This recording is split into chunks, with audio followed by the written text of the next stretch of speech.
European politicians will soon have to start using tips and tricks from influencers, because political ads just got kind of impossible in the EU. Not technically banned, but the new rules are so strict that Google and Meta simply decided to step back. So in practice, it's almost the same thing. If politicians can't just pay for reach anymore, their only real option is to build personal brands and communities. And that means that they will have to learn to communicate in a completely different way from what they were used to. So until now, political communication, like in most of the world, ran on three pillars: money, targeting, and repetition. You had a budget, you micro-targeted people based on behavior or beliefs, and you repeated the message until something stuck. You didn't need to truly connect with people, you just needed to find the right segment and hit it often enough with ads. It was efficient, clever, and emotionally manipulative. Then came Cambridge Analytica back in 2016.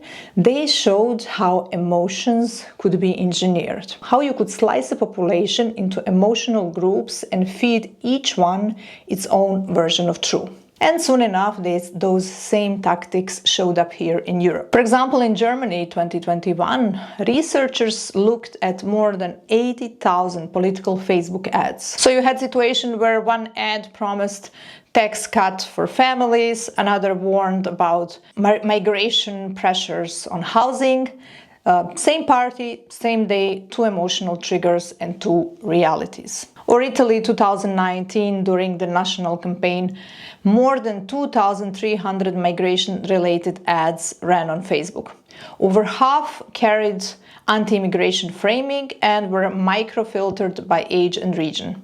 In the north, people saw messages like protecting Italian jobs, and in the south it was help for local fishermen. So each region got its own truth. What micro-targeting really means: democracy sliced into private echo chambers. So Europe finally said enough. In October 2025, the EU regulation came into force, which is the first law that actually tells campaigns how they are allowed to speak to voters online. So basically it says no using of sensitive data, things like ethnicity, religion, or political opinion for targeting.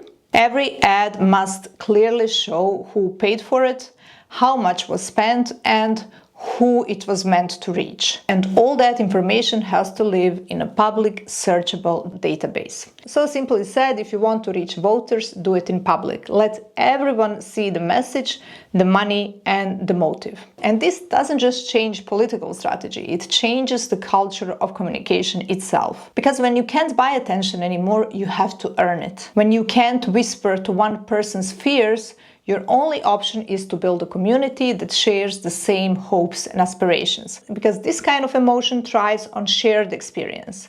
And that's what influencers and strong personal brands already understand. They don't rely on algorithms or ads. They rely on trust, consistency, and community. So ironically, this whole thing is pushing politics, in fact, closer to people, pushing them to experience how modern communication already works, that it's human, transparent, and relationship-driven instead of maybe reach-driven. And maybe that's not bad at all, because when even politicians have to learn how to communicate authentically, you know the game has officially changed.